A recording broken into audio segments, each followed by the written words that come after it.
Assalamualaikum warahmatullahi wabarakatuh. Semoga semua kebaikan terlimpah kepada kita semua.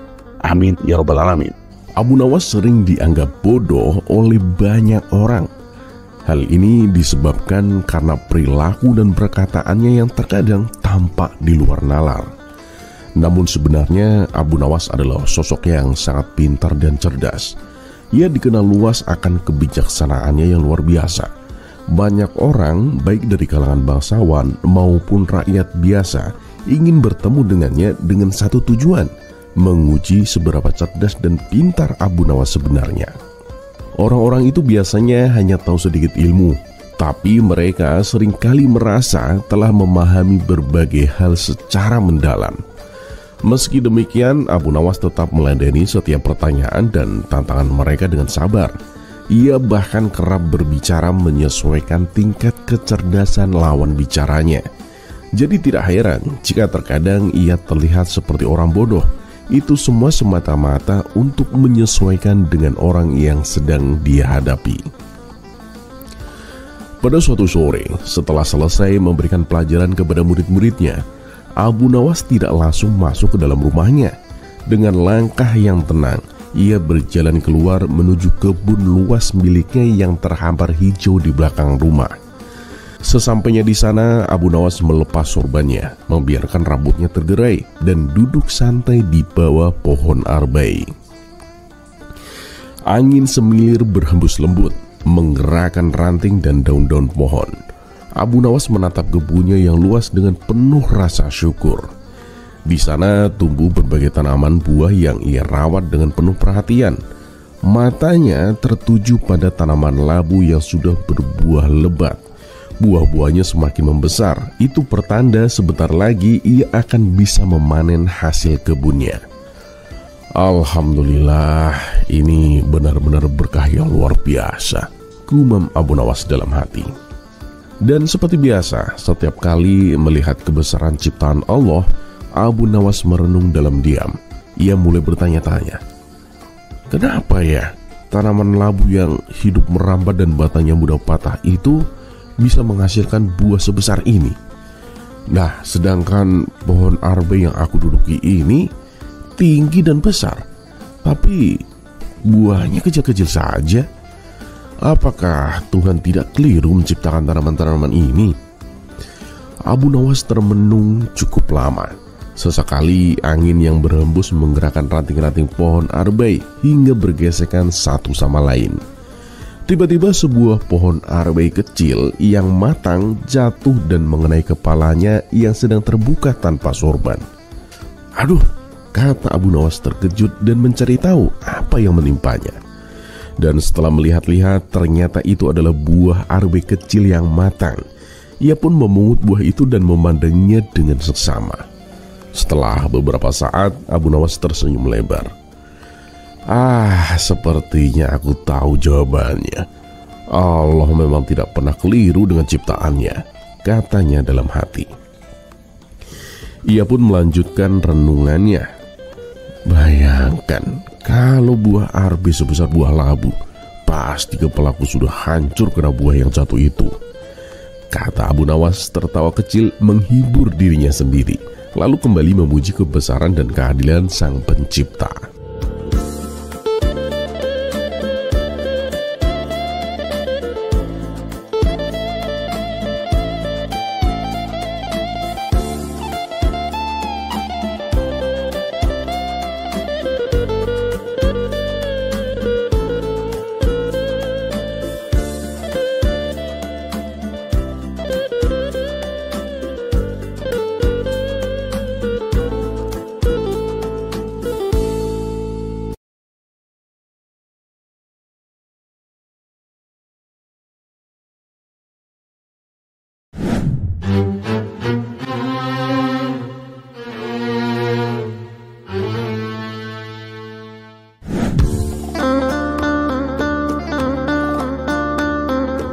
Assalamualaikum warahmatullahi wabarakatuh. Semoga semua kebaikan terlimpah kepada kita semua.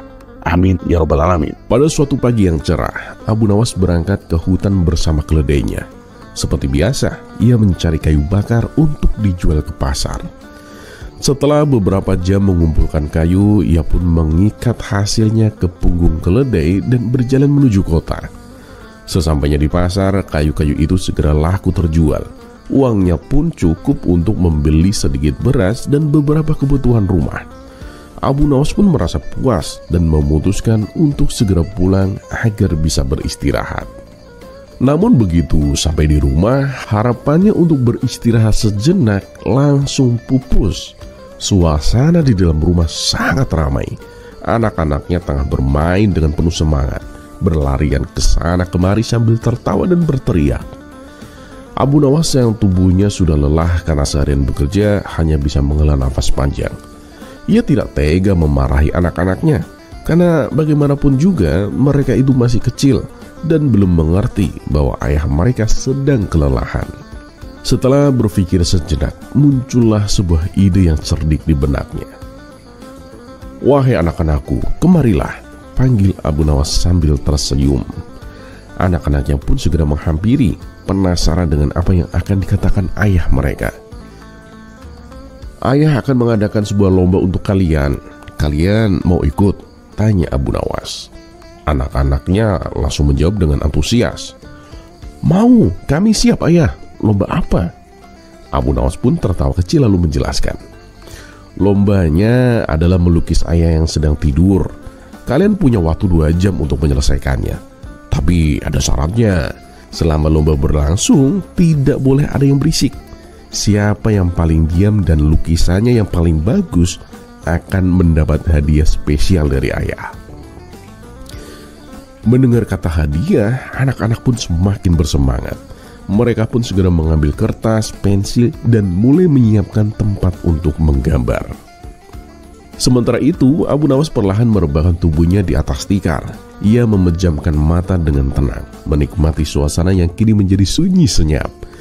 Tak ada lagi teriakan atau tawa yang kencang. Anak-anak begitu fokus menggambar dan tidak ingin kalah.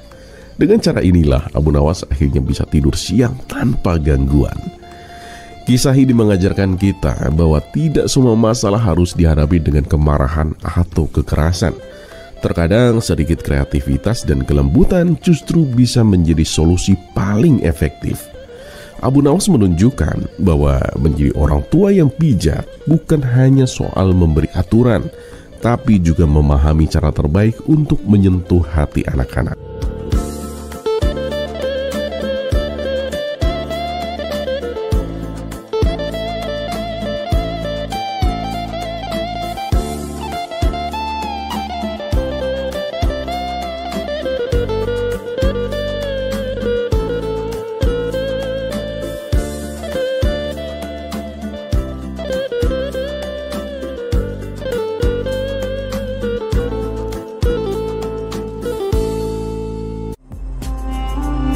Kisah selanjutnya.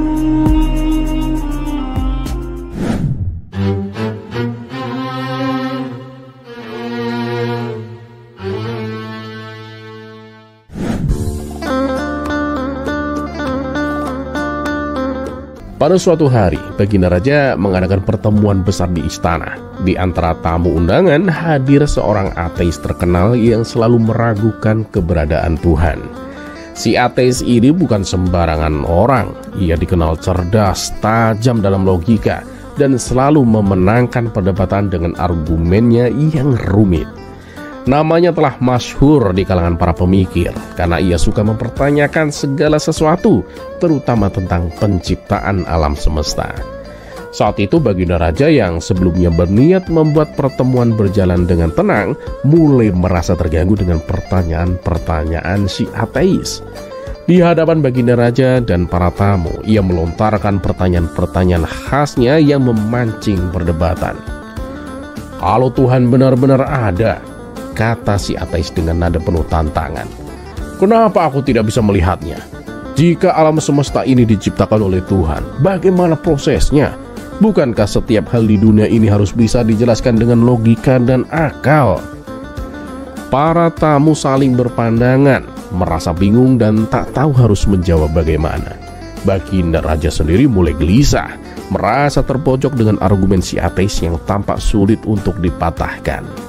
Beberapa penasihat kerajaan mencoba memberikan jawaban, tetapi si ateis dengan mudahnya membantah semua argumen mereka.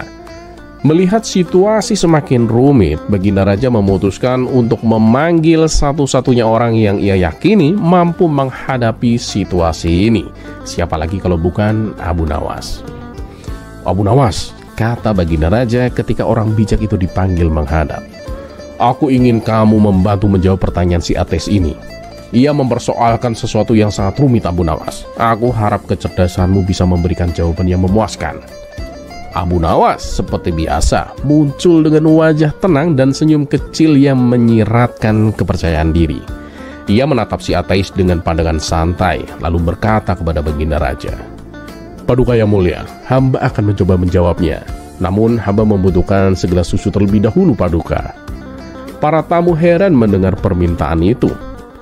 Apa hubungannya susu dengan pertanyaan tentang Tuhan? Gumam beberapa orang. Namun Baginda Raja yang sudah terbiasa dengan cara-cara unik Abu Nawas mengabulkan permintaan tersebut. Ia memerintahkan pelayannya untuk segera membawa segelas susu. Tak lama kemudian, segelas susu putih hangat dihidangkan di hadapan Abu Nawas. Ia menerima gelas itu dengan tenang, lalu menoleh kepada si ateis. Saudaraku, katanya sambil mengangkat gelas itu. Sebelum aku menjawab pertanyaanmu, katakan kepadaku, dari mana asal susu ini? Si ateis yang merasa pertanyaan itu terlalu mudah langsung menjawab dengan yakin. Susu berasal dari sapi, tentu saja. Sapi memakan rumput dan memulai proses pencernaan. Terbentuklah susu. Abu Nawas pun tersenyum. Baik, kamu benar, katanya. Tapi sekarang coba pikirkan ini. Mengapa susu yang dihasilkan sapi ini berwarna putih? Padahal sapi kan hanya makan rumput yang berwarna hijau. Pertanyaan ini membuat si ateis sedikit tertegun. Ia berpikir sejenak, lalu menjawab, itu proses biologi. Ada reaksi kimia di dalam tubuh sapi yang mengubah rumput menjadi susu. Abu Nawas pun mengangguk dengan santai. Baiklah, aku bisa menerima jawaban itu. Tapi coba jawab pertanyaanku yang terakhir ini. Jika semua ini hanya proses alami, di manakah letak keajaiban dan kebijaksanaan Tuhan dalam segelas susu ini? Si ateis mulai tampak bingung. Ia mencoba merangkai jawaban panjang tentang proses kimia dan biologi dalam tubuh sapi. Tapi semakin lama ia berbicara, semakin tidak jelas ujungnya. Ia sadar bahwa meskipun ia tahu proses dasarnya, tetap ada misteri di balik bagaimana alam bekerja dengan keteraturan dan harmoni seperti itu. Melihat si ateis mulai kebingungan, Abu Nawas pun mendekatkan gelas susu itu ke bibirnya. Saudaraku, katanya dengan nada lembut, segala sesuatu di alam semesta ini tidak selalu bisa dijelaskan dengan sempurna oleh akal manusia. Sama seperti segelas susu ini, kita semua tahu rumput dimakan sapi dan dari proses dalam tubuhnya keluar susu putih. Namun, tidak seorang pun bisa memahami seluruh proses itu dengan sempurna, saudaraku. Apalagi menciptakan hal serupa dari ketiadaan. Ia berhenti sejenak, menatap si ateis dengan senyum bijak. Begitu pula dengan Tuhan dan alam semesta, saudaraku. Kamu mungkin tidak bisa melihat Tuhan dengan matamu, tapi bukti kebijaksanaannya ada di setiap proses yang terjadi di alam ini. Apakah kamu pernah melihat bagaimana rumput hijau berubah menjadi susu putih dengan mata kepalamu sendiri? Tentu saja tidak. Tapi kamu tahu hasilnya nyata dan kita bisa menikmatinya. Bukankah begitu? Abu Nawas lalu meneguk susu itu perlahan, menaruh gelasan dan berkata, begitulah Tuhan, saudaraku. Mungkin kita tidak selalu bisa melihatnya langsung, tapi kebesarannya nyata di setiap kejadian di dunia ini. Sama seperti kita tidak bisa melihat proses di balik segelas susu ini, namun hasilnya nyata dan dapat kita nikmati. Si ateis hanya bisa terdiam. Ia tak bisa lagi membantah dengan logika apapun. Untuk pertama kalinya ia menyadari bahwa ada hal-hal dalam hidup yang melampaui akal manusia. Baginda Raja tertawa puas melihat ekspresi si ateis yang akhirnya terdiam. dan para tamu bertepuk tangan mengagumi kecerdikan Abu Nawas. "Abu Nawas," kata Baginda Raja tersenyum, "sekali lagi kamu telah membuktikan kebijaksanaanmu. Dengan segelas susu kamu berhasil menunjukkan kebesaran Tuhan yang bahkan tidak bisa dilihat oleh orang paling pandai sekalipun." Abu Nawas hanya tersenyum dan berkata, "Ya, seperti itulah Paduka. Terkadang jawaban atas pertanyaan besar tidak perlu serumit yang kita bayangkan. Dan terkadang hal sederhana seperti segelas susu sudah cukup untuk mengingatkan kita bahwa tidak semua hal harus terlihat untuk bisa dipercaya, Paduka." Baginda Raja pun mengangguk puas dan suasana istana berubah hangat. Para tamu tersenyum, sementara si ateis merasa rendah hati dan mengakui bahwa kebijaksanaan tidak selalu harus datang dari pengetahuan yang rumit. Sambil menyesap sisa susu di gelasnya, Abu Nawas meninggalkan ruangan dengan langkah yang ringan. Sekali lagi berhasil menegaskan kecerdasannya dalam cara yang paling sederhana.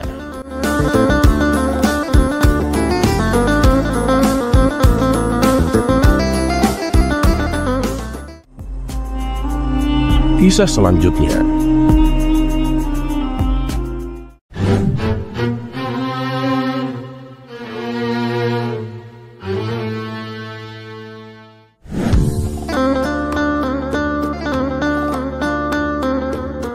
Meskipun antara Baginda Raja dan Abu Nawas seringkali saling mengerjai satu sama lain, namun dibalik itu semua hubungan keduanya terjalin akrab. Apapun permintaan Abu Nawas selalu dikabulkan oleh Baginda Raja. Dan terkadang tanpa diminta pun Baginda Raja sering memberikan hadiah. Namun ada satu yang membuat Abu Nawas penasaran, yaitu sebuah kebun kecil di belakang istana yang terdapat pohon anggur milik Baginda Raja. Selama ini Abu Nawas tak pernah diperkenankan masuk ke dalamnya. Hingga suatu hari Abu Nawas bertanya kepada Baginda Raja, "Paduka yang mulia, kenapa saya tidak diizinkan masuk ke kebun belakang istana, Paduka?" Baginda Raja kemudian menjawab, "Dengar ya Abu Nawas, apapun permintaanmu, apapun itu akan aku penuhi. Tapi tidak untuk yang satu ini." "Baiklah Paduka, tapi apa alasannya Paduka?" tanya Abu Nawas kembali. "Karena di dalam kebun itu ada sebuah pohon anggur. Pohon anggur itu bukan pohon anggur sembarangan Abu Nawas. Itu adalah pohon anggur spesial yang tidak ada tandingannya, dan hanya aku yang boleh memakannya," jelas Baginda Raja. Namanya saja Abu Nawas, semakin dilarang semakin membuatnya penasaran. Hingga pada suatu ketika, diam-diam Abu Nawas memasuki kebun tersebut. Di sana ia melihat satu pohon anggur yang sudah mulai berbuah. Tanpa pikir panjang, ia memetik beberapa buah dan mulai memakannya satu persatu. Wah, bener juga. Ini buah anggur yang sangat istimewa. Rasanya nikmat, sungguh luar biasa, kata Abu Nawas dalam hati. Rupanya perbuatan Abu Nawas ini diketahui oleh beberapa pengawal istana. Ia pun ditangkap dan dihadapkan kepada Baginda Raja. "Sudah kubilang Abu Nawas, jangan masuk ke dalam kebun itu. Kamu pasti telah mencuri buah anggurnya kan?" tegur Baginda Raja. "Oh tidak Paduka, saya sama sekali tidak mencuri buah anggurnya. Saya hanya ingin memastikan saja apakah buah anggurnya sudah layak dimakan atau belum. Karena saya tak ingin Paduka nanti makan buah anggur mentah," jawab Abu Nawas. Melihat reaksi Abu Nawas yang kelihatan polos dan lugu membuat Baginda Raja reda amarahnya. Walau bagaimanapun, Abu Nawas adalah satu-satunya orang yang bisa menghibur dirinya, dan sudah sepantasnya jika Abu Nawas ikut merasakan lezatnya buah anggur tersebut. "Baiklah Abu Nawas, kali ini kau kuampuni. Tapi jangan kau ulangi perbuatanmu. Dan untuk menebus kesalahanmu, ada satu pertanyaan yang harus kamu jawab dengan benar. Kalau salah, kamu akan mendapat hukuman," tutur Baginda Raja. Abu Nawas pun menyanggupi pertanyaan dari Baginda Raja tersebut. Kemudian Baginda Raja mulai pertanyaannya. "Apa yang bisa dilihat oleh orang lain, tapi saya tak bisa melihatnya?" Dan apa yang tak bisa dilihat oleh orang lain, tapi saya bisa melihatnya. Tanpa pikir panjang, Abu Nawas langsung menjawabnya. Jawabannya adalah telinga Paduka. Orang lain bisa melihat telinga Paduka, tapi Paduka tak bisa melihatnya. Dan Paduka bisa melihat telinga semua orang lain, sedangkan orang lain tersebut tak bisa melihatnya. Atas jawaban cerdik Abu Nawas ini, ia pun akhirnya lolos dari hukuman.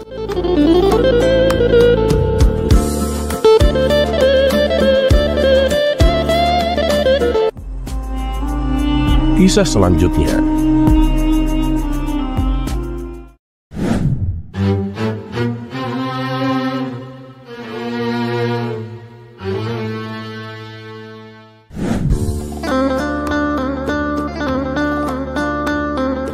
Pada suatu hari, Baginda Raja memanggil Abu Nawas ke istana. Dengan senyuman yang penuh dengan teka-teki, Baginda Raja yang terkenal gemar menguji kecerdasan Abu Nawas berkata, "Hei Abu Nawas, aku punya pertanyaan yang tak bisa dijawab oleh siapapun di kerajaanku.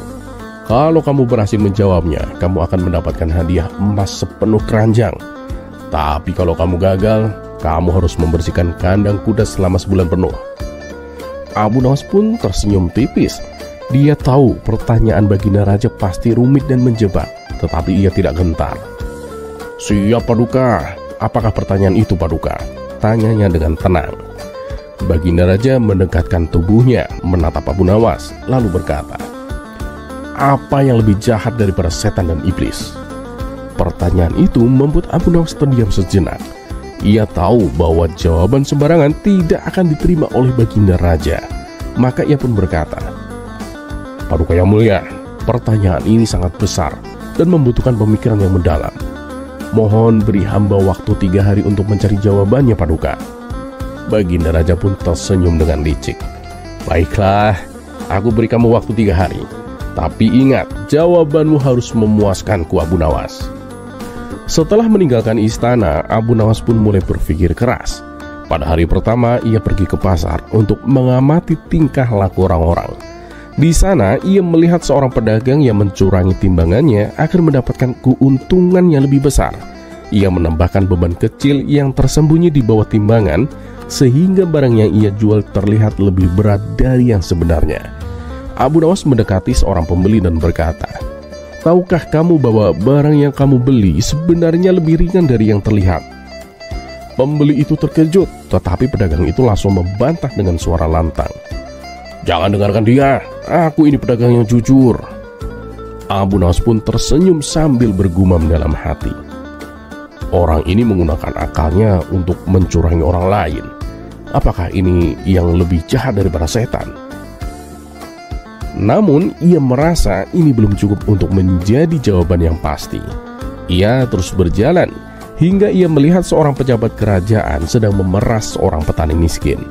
Pejabat itu memaksa sang petani untuk membayar pajak lebih tinggi dari yang seharusnya, dengan ancaman akan menyita tanahnya jika tidak segera membayar. Abu Nawas pun merasa geram melihatnya. "Ini lebih jahat lagi," pikirnya. Tapi ia tetap merasa ada hal yang lebih besar daripada ini. Pada hari kedua, Abu Nawas pun memutuskan untuk mencari nasihat dari seorang alim yang terkenal bijaksana di masjid. Ia menceritakan pertanyaan Baginda Raja dan bertanya, "Nah, kalau menurut Tuan, apa yang lebih jahat daripada setan atau iblis?" Sang alim itu pun tersenyum dan berkata, "Setan atau iblis itu musuh yang nyata, tapi mereka hanya bisa menggoda. Manusia di sisi lain bisa menjadi lebih jahat ketika mereka mengikuti hawa nafsu mereka tanpa kendali. Bahkan hawa nafsu manusia bisa membuat mereka melakukan hal-hal yang bahkan setan pun tak terpikirkan." Mendengar ini, Abu Nawas merasa pencerahannya semakin lengkap. Ia merenungkan kata-kata itu sepanjang malam dan merangkai jawaban yang akan ia berikan kepada Baginda Raja. Di hari ketiga, Abu Nawas kembali ke istana. Baginda Raja sudah menunggu dengan penuh rasa ingin tahu, dikelilingi oleh para menteri dan penasehatnya.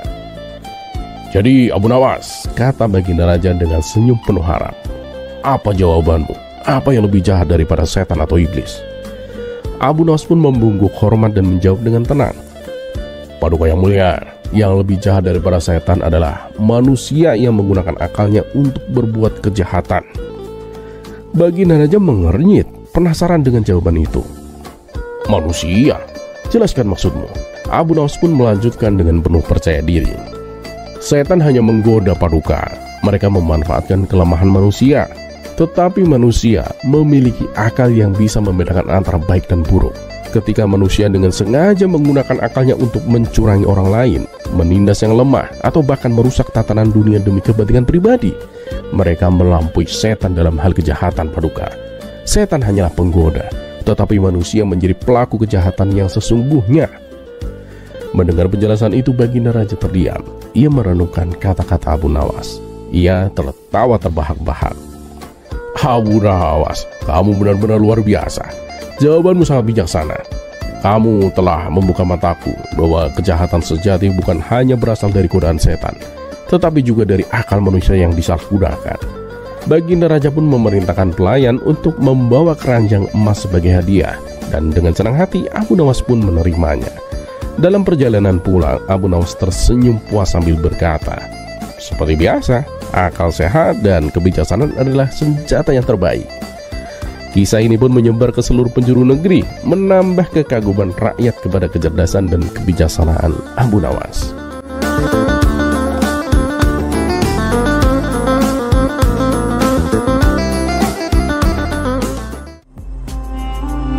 Kisah selanjutnya.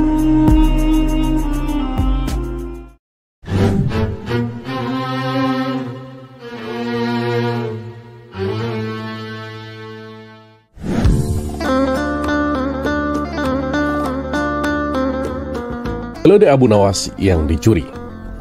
Di suatu pagi yang cerah, Abu Nawas tampak duduk santai di depan rumahnya.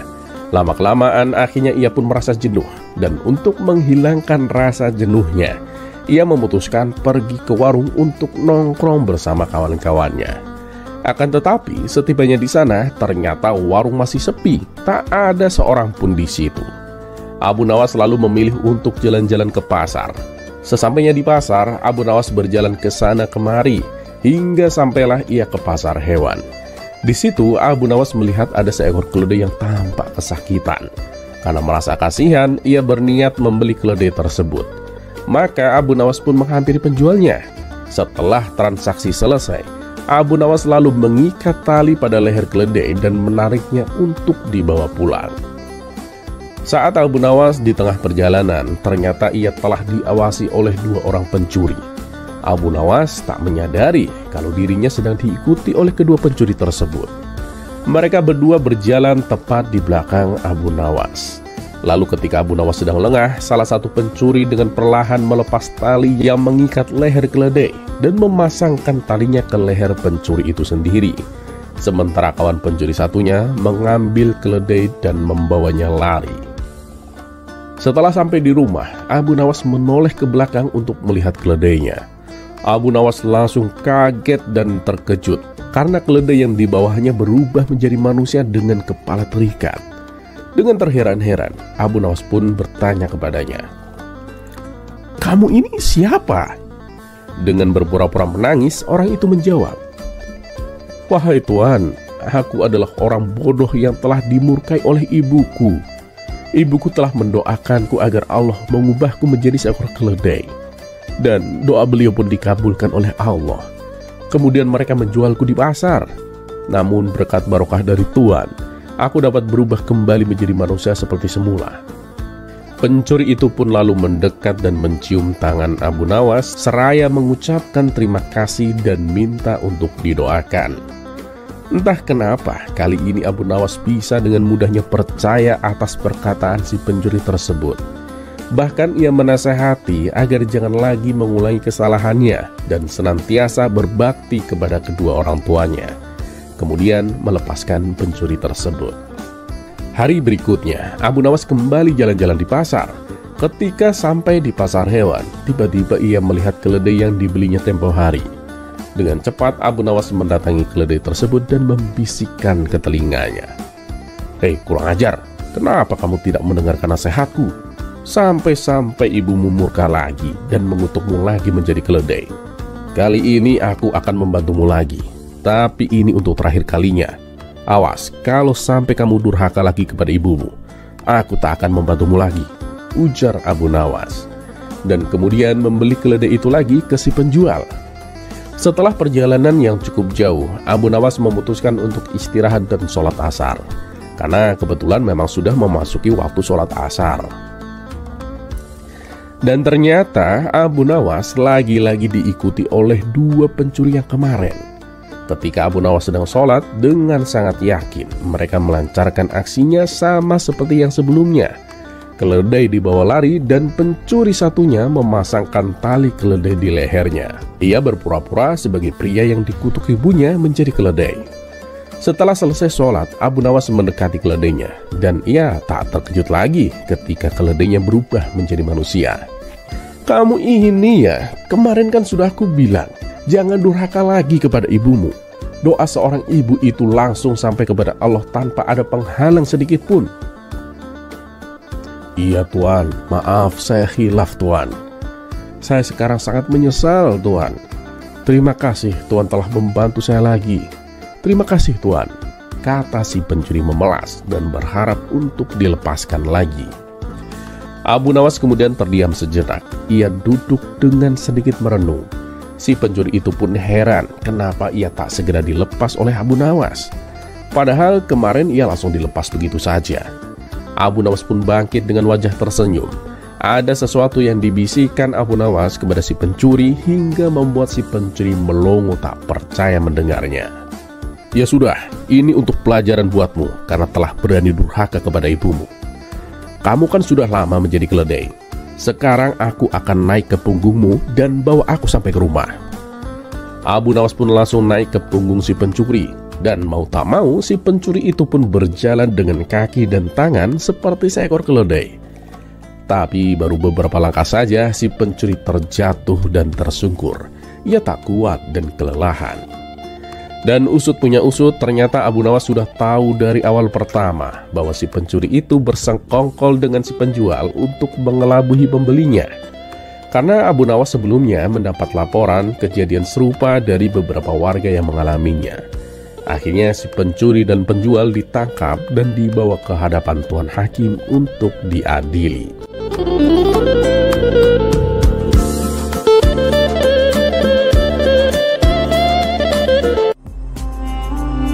Kisah selanjutnya.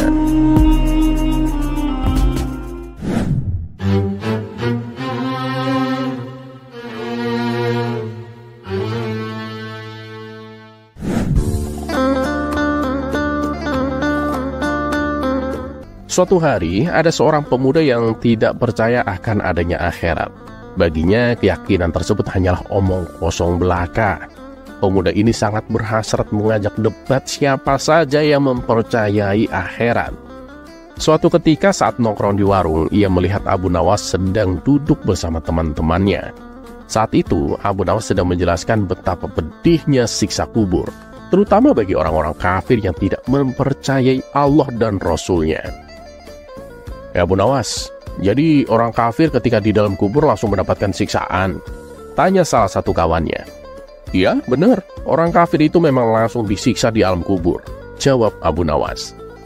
Mendengar percakapan ini, si pemuda pun merasa penasaran. Apa benar yang dikatakan Abu Nawas? Aku ingin membuktikannya, pikir si pemuda dalam hati. Ia segera meninggalkan warung dan menuju pemakaman orang kafir. Sesampainya di sana, si pemuda mendekati salah satu makam dan menempelkan telinganya ke tanah kuburan. Namun setelah sekian lama, si pemuda tidak mendengar apapun. Ah, dasar Abu Nawas, banyak sekali dia berdusta. Pantas saja banyak disukai orang. Bicaranya terdengar sangat meyakinkan. Tapi semuanya omong kosong, batin si pemuda. Ia merasa ini adalah saat yang tepat untuk mempermalukan Abu Nawas di depan orang-orang. Dengan penuh keyakinan, ia kembali ke warung dan menemui Abu Nawas dan kawan-kawannya. Ya Abu Nawas, barusan aku dari kuburan orang kafir. Katanya mereka disiksa di sana. Tapi aku sama sekali tidak mendengar apapun. Tidak ada tuh suara tangisan ataupun teriakan. Ceritamu tentang sisa kubur hanyalah dongeng belaka Abu Nawas. Itu tidak bisa dibuktikan. Mendengar pernyataan si pemuda yang tiba-tiba itu, Abu Nawas sempat terkejut. Namun dengan tenang ia berkata, "Wahai anak muda, kemarilah, duduklah bersama kami, biar aku jelaskan."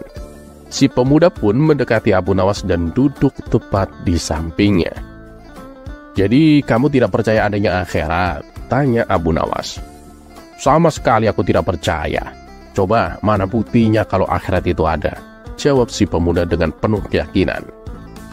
"Jadi kamu juga tidak percaya dengan adanya siksa kubur?" tanya Abu Nawas kembali. "Oh, tentu aku tidak percaya. Aku kan tadi sudah bilang, aku barusan dari kuburan orang kafir yang katanya sedang disiksa.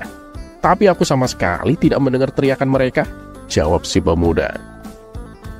"Wahai anak muda, ada yang perlu kamu ketahui. Antara alam dunia, alam kubur, dan alam akhirat itu dimensinya berbeda-beda. Tidak mungkin bergabung menjadi satu," terang Abu Nawas. "Ah, itu sih hanya alasanmu saja, Abu Nawas. Karena kamu itu memang tidak bisa membuktikan ucapanmu," sanggah si pemuda. "Ya sudah, gini saja. Aku akan bertanya kepadamu. Apakah kamu pernah tidur di samping kawanmu dan dalam tidurmu kamu memimpikan sesuatu?" tanya Abu Nawas. Ya, pernah. Memangnya kenapa?" tanya si pemuda. "Nah, begini. Ketika kamu bermimpi sesuatu yang menakutkan, misalnya kamu dikejar oleh ular raksasa, saat itu kamu sangat ketakutan, bahkan sampai teriak minta tolong dan berlari sekejang-kejangnya. Apakah kawanmu yang sedang tidur di sampingmu mendengar teriakanmu? Apakah kawanmu bisa mengetahui kalau kamu sedang mengalami ketakutan yang amat sangat? Justru yang kawanmu tahu, dia menganggap kamu sedang tidur pulas, padahal waktu itu kamu sedang ketakutan dan butuh pertolongan. Dan itulah contoh gambaran saat kamu mendatangi kuburan orang kafir. Mereka terlihat begitu tenang, padahal mereka sudah mengalami siksaan yang begitu dahsyat," jelas Abu Nawas. Mendengar penjelasan itu, si pemuda hanya terdiam. Dalam hatinya, ia membenarkan apa yang diterangkan oleh Abu Nawas. Penjelasan itu menyadarkannya bahwa ada hal-hal yang tidak bisa dilihat atau didengar dengan indera biasa. Namun, bukan berarti hal itu tidak ada.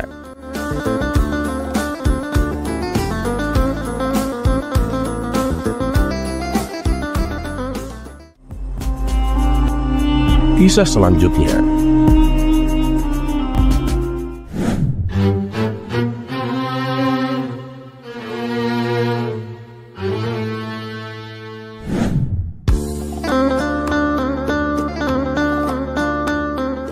Memang betul, pepatah mengatakan mulut lebih tajam daripada pedang. Dan kenyataannya memang benar. Mulut yang tidak disekolahkan, sehingga mengeluarkan kalimat-kalimat yang tak pantas, bahkan mengucapkan kalimat yang membuat orang sakit hati, itu bisa menyebabkan ketidakrukunan sampai 7 turunan. Bahkan bisa menyebabkan kegaduhan yang terstruktur, sistematif, dan masif. Dan hal ini pun disadari oleh Raja Harun Ar-Rasyid. Baginda Raja menerapkan peraturan baru. Barang siapa yang berkata kasar akan dihukum 5 bulan penjara. Dan memang benar, setelah peraturan tersebut berjalan, kini suasana kota Baghdad menjadi ramah dan murah senyum. Orang-orang saling tegur sapa dengan perkataan yang santun. Tapi anehnya, ada seorang kakek yang sudah pasti tua. Sebenarnya dia itu bukan siapa-siapa. Dia itu hanya seorang rakyat biasa. Tapi kakek ini bisa membatalkan aturan dari Baginda Raja. Sebenarnya siapa kakek ini? Kenapa yang hanya seorang rakyat biasa kok bisa membatalkan peraturan dari yang penguasa? Berikut kisah lengkapnya.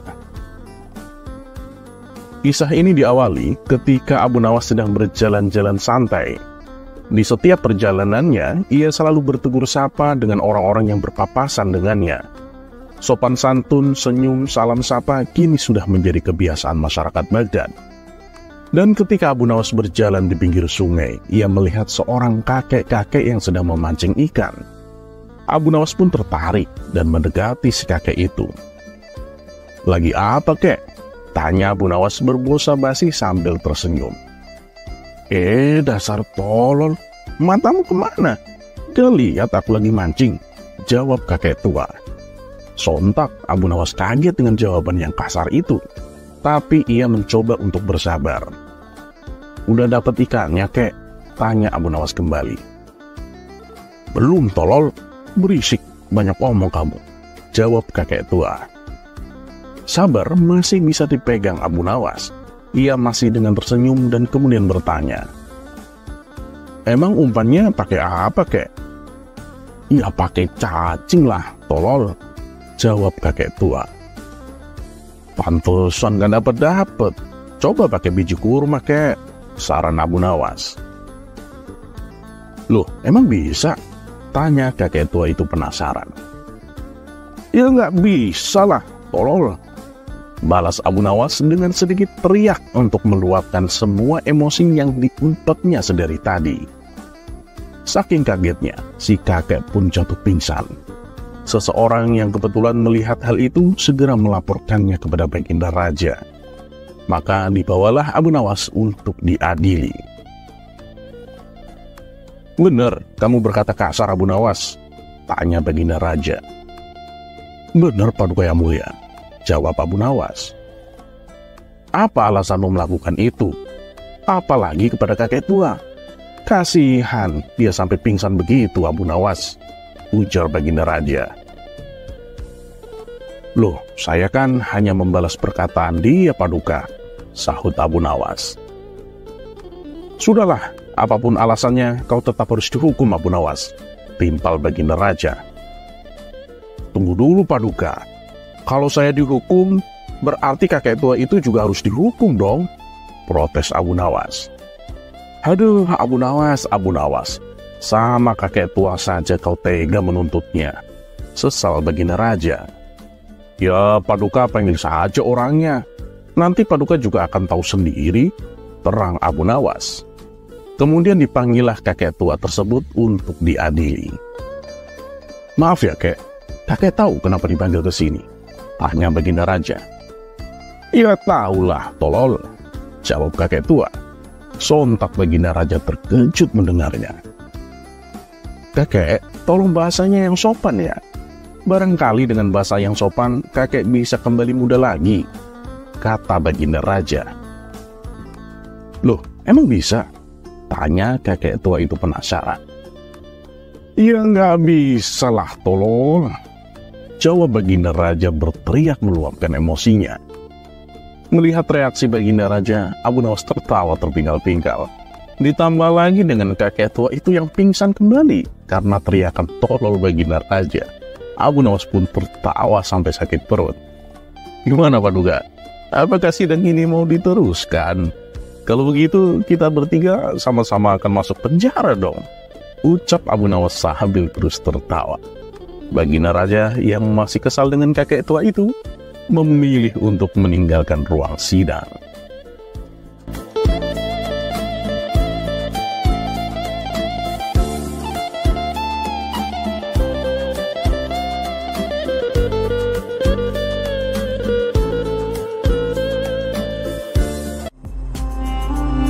Kisah selanjutnya.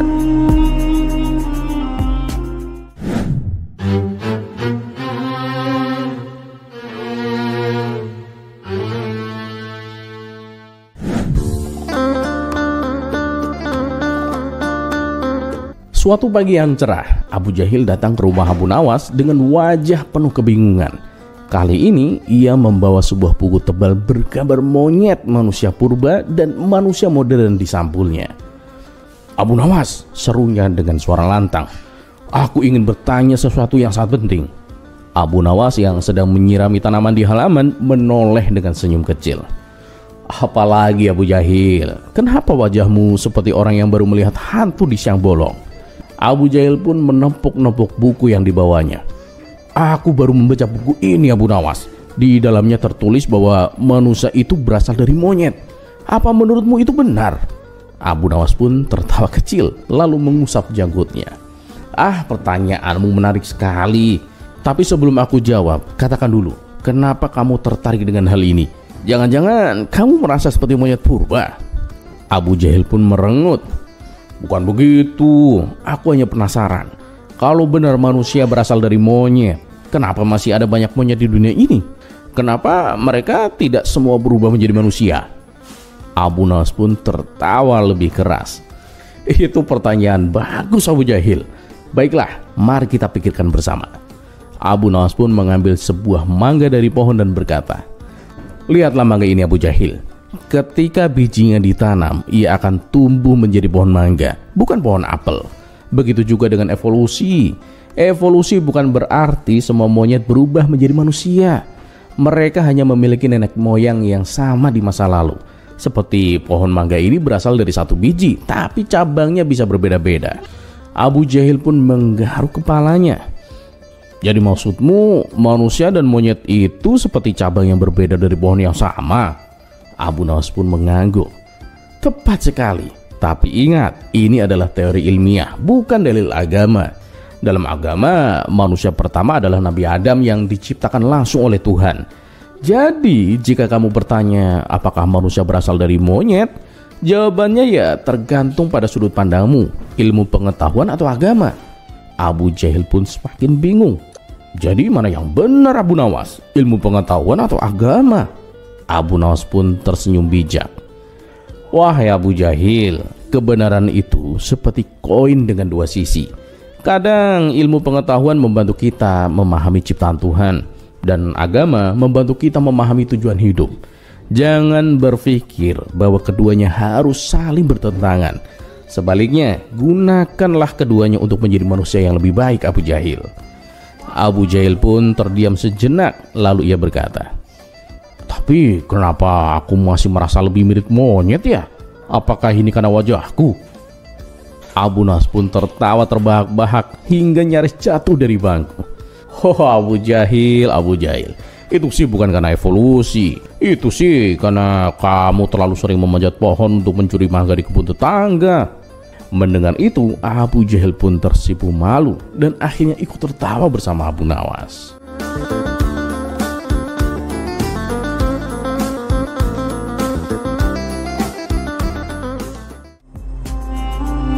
Kisah selanjutnya.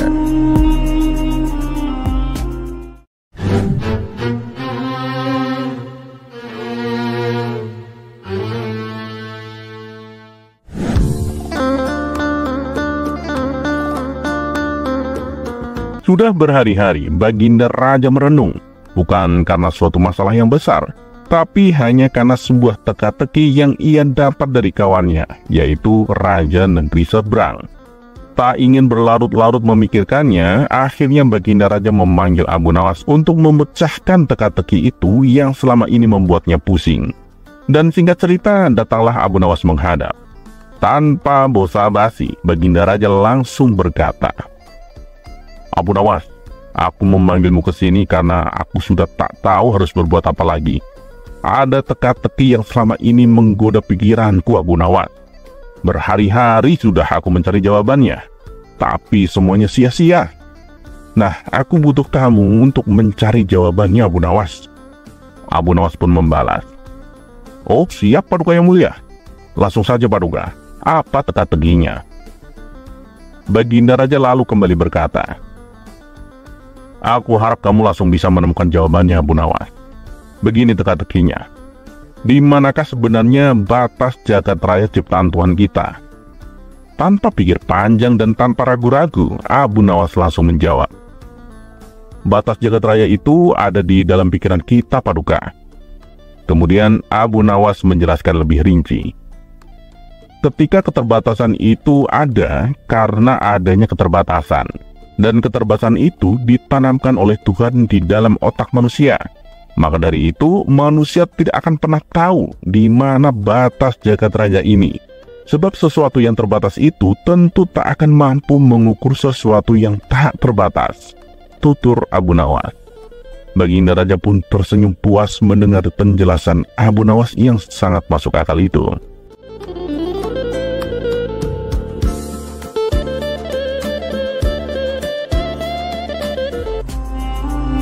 Kisah selanjutnya.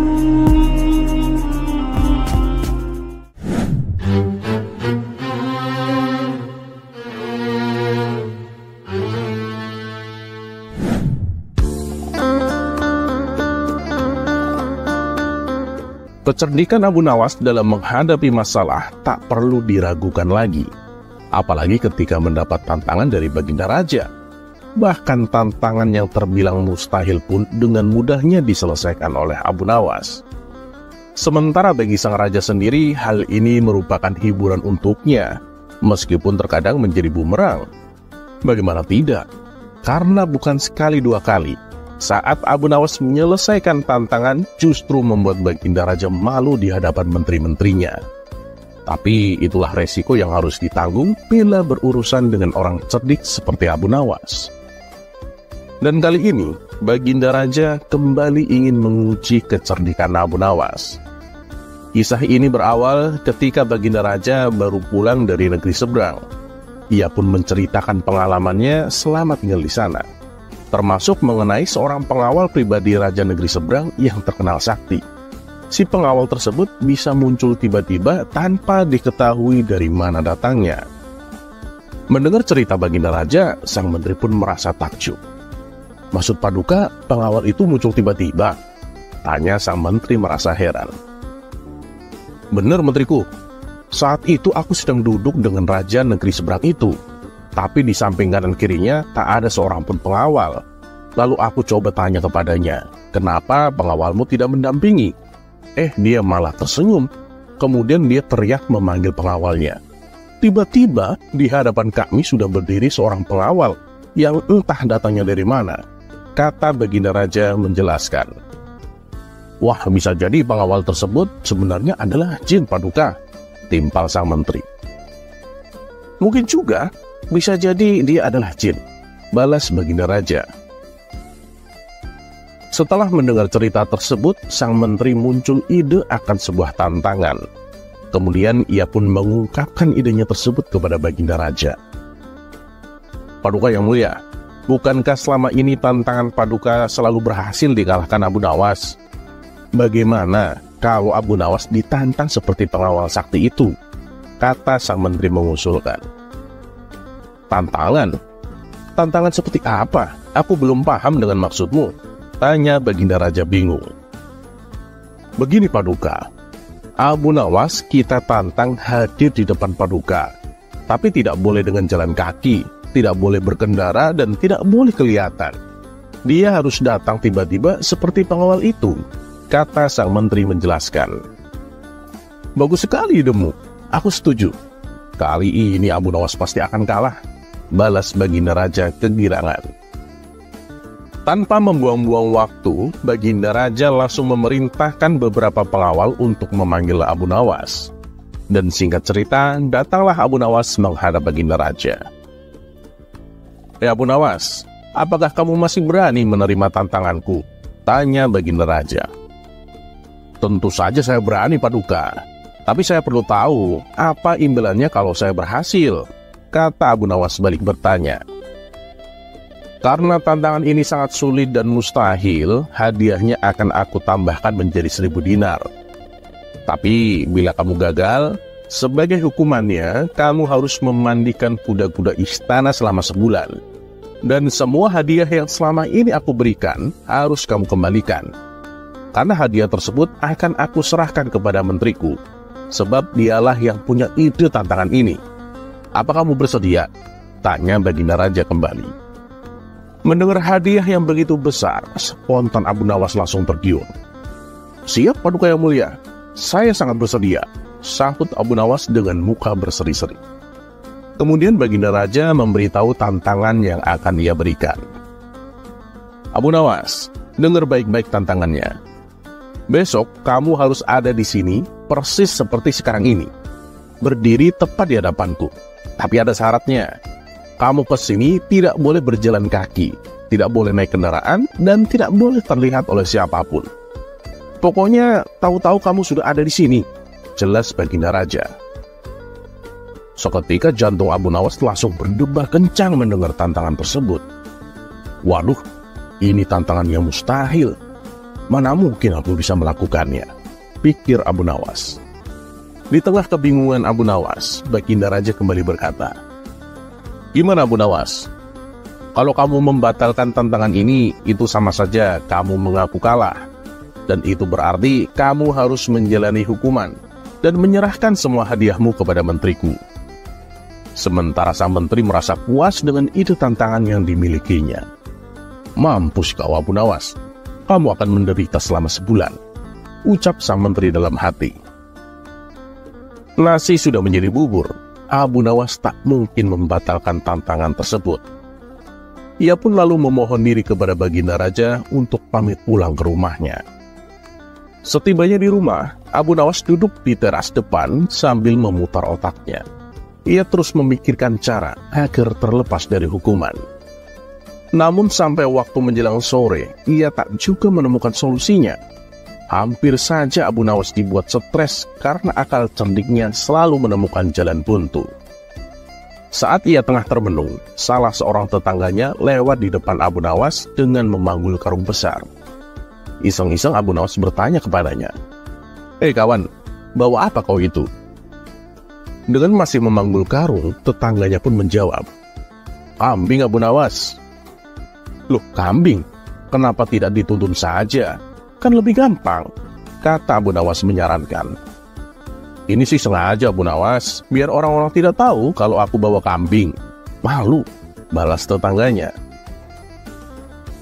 Dari situlah akhirnya Abu Nawas menemukan solusi atas tantangan Baginda Raja. Kemudian Abu Nawas pergi menemui menteri yang mempunyai ide tantangan tersebut. "Tuan Menteri, pusing saya. Sepertinya besok saya akan dihukum.